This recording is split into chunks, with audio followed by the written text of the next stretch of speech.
As this kid go. Are you kidding me?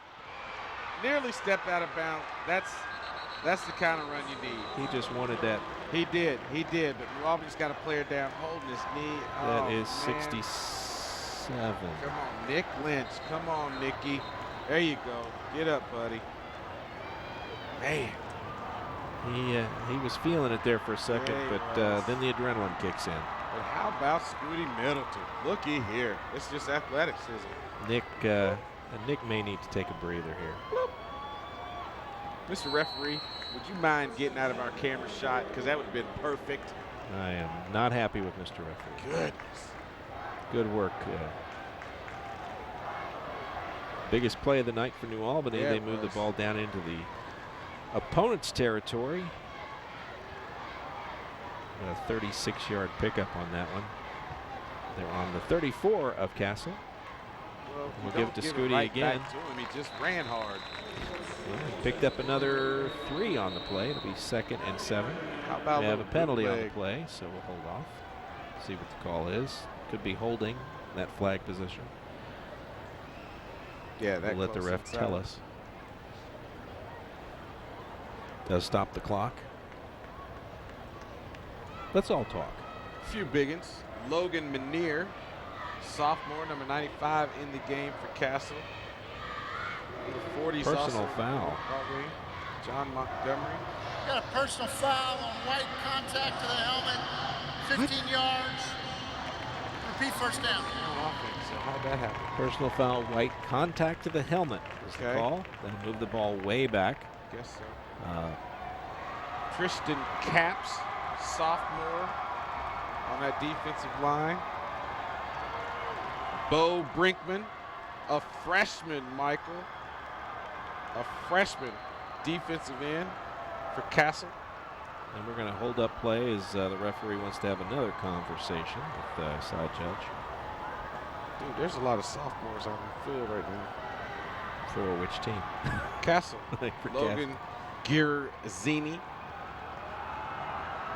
Do you think they may have taken some of their starters out, perhaps? Yeah. You know what? These kids can say, hey, I played on this field. They better feel good about being able to say that. We didn't get to. Yeah, that's true. 1st and 47. Keep it going. Tuck it. Oh, why? Why did you turn back? Why? You had the corner. Just run. Wow. Well, not the choice would have recommended. He picked up only 5 on that. It'll be 2nd and 17. Sure looked like he had the corner on that. I thought he picked up another 7-8 yards if he just kept going to the outside. That's a junior, Michael Deal, quarterback for New Albany. And you know what? Junior quarterbacks sometimes don't make the right choices until they're senior quarterbacks. Well, you can't necessarily say that. What? You didn't make any mistakes as a senior quarterback, did you? Oh, yeah, dude.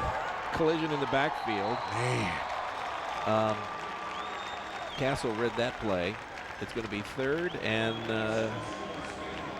back to 3rd and 21. Nothing looked fun about that play. That's a real generous spot. I'm just going to say it. That's a real generous spot. 3rd and 19, only a loss of 2 on the play. Sure looked a lot worse from up here. And you know, we are up here. We are. We can see Conseco Fieldhouse. We had to have oxygen to get up here. Yeah, we did. That's because we're out of shape, though. No, that plus the altitude. 3rd and 19. There you go. Where has that been? Apparently haven't used it yet. Okay, I'm confused. Oh, looky here. He may get into the end zone. Watch Don't the do anything stupid. There you go. Just get into the end zone. That's what you do. Build on it. Oh, there's a flag. Oh, there's a flag, Mike. That was a late flag. He didn't throw that flag until well after he was in the end zone. Let's see. Don't you take that away from that boy. Got a block in the back on White. 10 yards from the spot. Wow. Repeat 3rd down. You know, and with all due respect here, when the kid reverses a field like that, that's a cheap call. Yeah. That is a cheap call by the referee. And I Let's know see. I'm going to sound like a Let's see homer. if we can Let's see see it. if we can see it. But you know what? He's reversing field. That means everybody's simply just turning around. Right. And you had good position before, and the next thing you know, Where's he calling? Let's see. Nothing there. Oh, well, it could have been that push there, but that would have been weak. oh, that's a cheap call. And that's in the vicinity and of it's the away throw. from the play, which didn't was have a- any effect on it. Yeah, it was a cheap call. I'm going to say it. All due respect. So go back to it again. Michael, son, that is not what you want to do. You need to put the ball up. Wow. That's what you see when a quarterback does not trust his instincts yet, Yeah. or trust his arm. Man, Timeout. White. I didn't see who made that. Was that number 25 in there? Jeff Hale? I think so. 4th down. New Albany will have the ball on the 32-yard line of Castle. Take a quick break. We'll be right back with what may be the final action of the game. 38 seconds left. You're watching Rival Sports. Stay with us.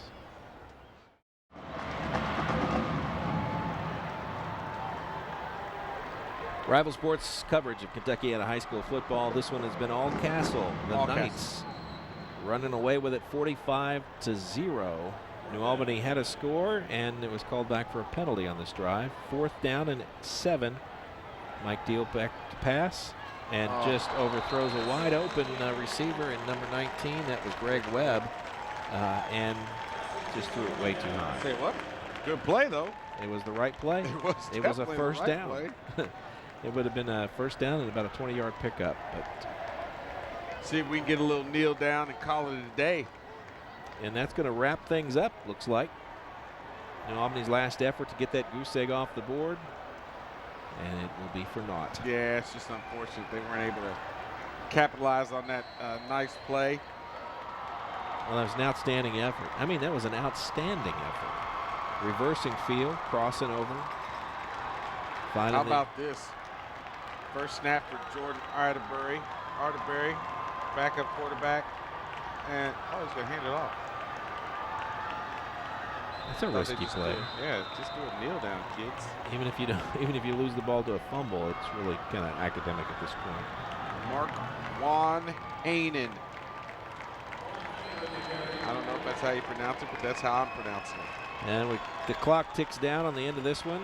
Sure. I don't think Castle will even snap the ball again. I'd be surprised if they did. Good game, guys. 6 seconds. Good Count it game. away. Dude, you know what? Honestly, seriously, Castle traveled well, ridiculously well, and the way these kids are playing, Coach Hurt could literally use this motivation to be like, boys, we came here in August.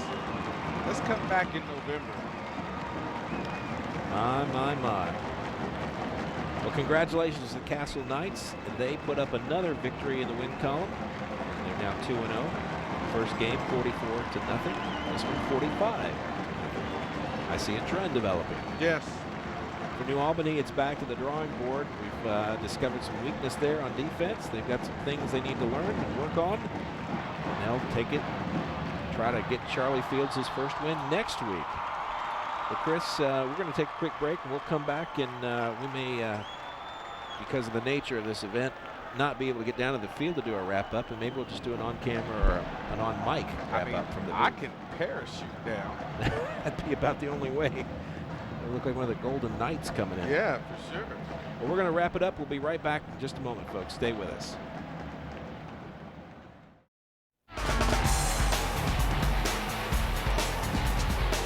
Rival Sports Gridiron Clash coverage is brought to you by Maya,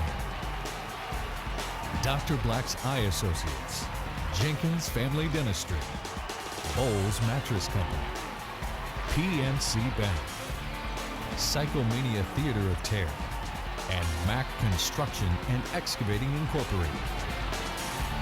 Welcome back to Rival Sports coverage of Kentuckiana High School football, where we were here to take on the Castle Knights and the New Albany Bulldogs in the Horseshoe Classic. And Coach Hurt, what a fantastic ball game the Castle Knights put on here tonight. Well, I appreciate it very much. You know, it's a hard-fought battle, and New Albany's a very quality opponent, and unfortunately one that we're going to have to see again, I'm afraid, at some point. But we were fortunate enough to get out with the win. Offensively, we had things going early, and the defense, held firm. And so I just hope we got out healthy. Coach, speaking of, number one, speaking of healthy, DeAndre Andrews went out with an ankle or a foot injury. What is his prognosis? It looks like a turf toe injury, and so they were saying it could be, a week to 3 weeks. Just have to kind of see how he feels, how it loosens up over the next few days. You never want to see your featured guy go down, but he gave us a lot of production. Hopefully our training staff's first class, he'll get him healthy. He did give you a lot of production, but as you also alluded to, your defense was stout, and you returned a lot of players, so they're a veteran ball club. Tell us about your defense and how proud you are of them tonight. They've been a very maligned unit over the last couple of seasons because we played such young kids. Last year we started 5 sophomores, and people obviously, hey, what's wrong with the defense? What's wrong with the defense? Well, you're playing 5 sophomores. They're not as big, they're not as strong, and quite honestly, have to learn the scheme and mature. Well, this year they're all back. And so they're a year faster, a year stronger. Our strength coach, Josh Wildeman's done a phenomenal job in the offseason. And so the team speed really showed up tonight, and we got 11 hats to the ball. We're undersized, and so we rely on getting everyone to the football, and we did a great job of that tonight. Coach, in 2 games, 94 points to 0. I mean, that is a strong, strong performance, outstanding performance offensively as well as defensively. Right. Well, we still got plenty to work on. I'm not real happy with our short yardage offense. Down on the goal line, we sputtered there a little bit, and we have in short yardage. It got better in the second half, but we got to still be a physical football team. We had a great, game through the air tonight, but we've always been about running the football, and we can't lose that physicality and that mentality. So if we can work on that, and, we had a turnover down here in the red zone. You never want to see that. So a little polish that we have to do, but we just got to keep getting better every week. Coach, I mean, let's be realistic. Me as a broadcaster, I have to give this question, but you will probably give the political answer, which I'm ready for. But at the end of the day, here in August, you played an outstanding football game in this stadium at Lucas Oil. This has to be a motivating factor to get back here in November. Well, there's no question we would love that. The thing is, in Indiana, 5A football is brutal. I mean, it is absolutely brutal. We're a small school in 5A, and there are some big boys up in Indianapolis. So, we've got a lot of football ahead of us to talk like that. But I certainly would love to be here. I know our kids would love to be here. We ask a lot of them in the offseason and the summer to get to this point. But we've got to keep marching on and keep getting better. So I hope you're right, but we've got a lot of football to play before then. Coach, last thing that you had nothing in control of, but how about the crowd from Evansville? The Newburgh fans really came and supported the Castle Knights. They were fantastic. I said when we came out, I was so shocked. I said, we probably had more people on our sideline for this game than the previous 3 combined, or previous 2 combined. And so really happy for our fans, really appreciative of them driving all the way up here. I think they had a great time, and I hope they'll keep coming back. Fantastic. That's Coach Doug Hurd of the Castle Knights on top of the New Albany Bulldogs, 45-0. We'll be right back with our closing comments. Welcome back to Rival Sports coverage of Kentuckiana High School football. I'm Mike Beck, Chris Miles here. We're at Lucas Oil Stadium, Indianapolis, Indiana, and it was all Castle tonight, Chris. It was all Castle, and, when you talk to Coach Hurd, he's proud. We talked to him off camera before he went on, and he gave us the real answers, and then he gave us the political correct answers on television. But again, he knows he has a good football team, and he knows they still have a little bit of work. They have a lot of veteran players coming back, but they're still a young ball club. Yeah. But they're going to be a team to be reckoned with before the end of the year's out. And New Albany, on the other hand, they didn't do so well tonight on the field, but I think they learned some things about themselves, and I think they found out what they can do well, which is run the ball. Scooty Middleton had a great game. Scooty's still strong. He did fine. The quarterback made some progress. Mike Deal, he did well as you could expect, I guess. And it was a big stage, and on big stages reveal where you're at. Sometimes you shine, sometimes you go back to the drawing board and say, hey, we got some things to learn, and I think that's what they felt tonight. And again, with respect to Coach Fields, it is his first year, and again, we alluded to it in the broadcast, but no matter who the New Albany coach was going to be, they were going to be behind the drawing board because it took so long to be able to have the opportunity to be chosen as the New Albany head football coach. And Coach Fields, he's been around the program a long time. So actually New Albany probably got it right in the sense that, okay, you're going to have a short time frame in order to get these players ready.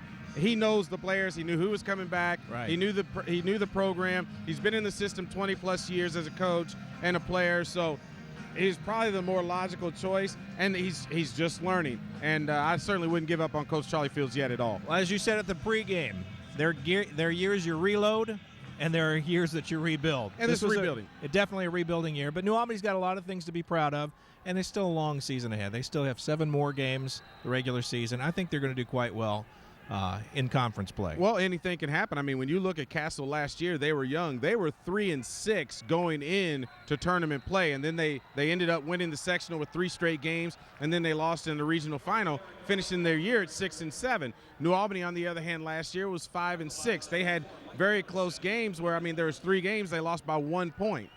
So I mean, when you look at that, New Albany still has a lot of players. Now, they lost a fantastic quarterback in Chris Whitehead, a great running back in Jalen Forrest. That was about 4,000 offensive yards right there offensively. So, a little bit. They need to find who their balance is going to be, their offensive balance. Once they find out, I think New Albany will be fine. Yeah. Well, let's turn our attention to next week, Chris. Yes. We leave the grand confines, and this has been glorious here at Lucas Oil Stadium, Indianapolis, Indiana. Absolutely. And we take it back down south. Yeah, we take it back down south to a more intimate facility. We'll be back at Clarksville, Providence for our second border battle of the year between Holy Cross Cougars taking on the Clarksville Providence Pioneers, and Larry Dennison in his 3rd game at the helm of the head coaching position after 40 years of Gene Sartini. So he's 1-1 on the campaign so far. And Holy Cross is going to come over. They're going to bring that Louisville smash mouth football. It's going to be hard hitting in the trenches, and that it will be.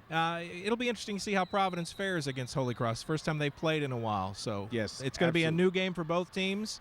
Should be a fun game as well. It will be a fun game, and as the border battle continues, Indiana 1, Louisville 0. Floyd Central Highlanders took out the Louisville Male Bulldogs in our inaugural border battle game for this season. So we're looking forward to a great game. Yep, and I will be there.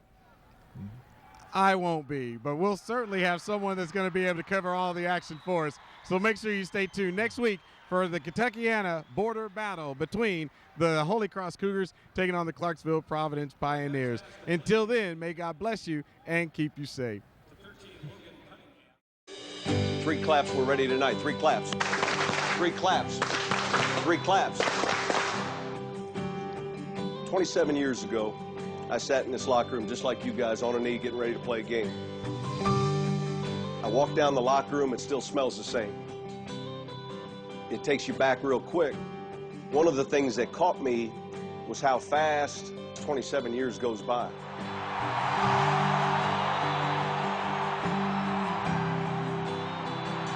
There's so many people that live vicariously through you.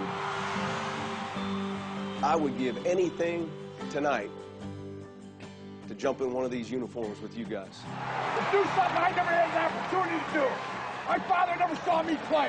You play for your fathers tonight. That feeling goes away. It goes away, and it doesn't come every Friday night. It comes when you get married. It comes when your child's born. So you get it, but you just don't get it every Friday night. You're going to miss that more than anything in the world. That's what I miss. And so you seniors that are focused on college, you're focused on your work after high school, what you're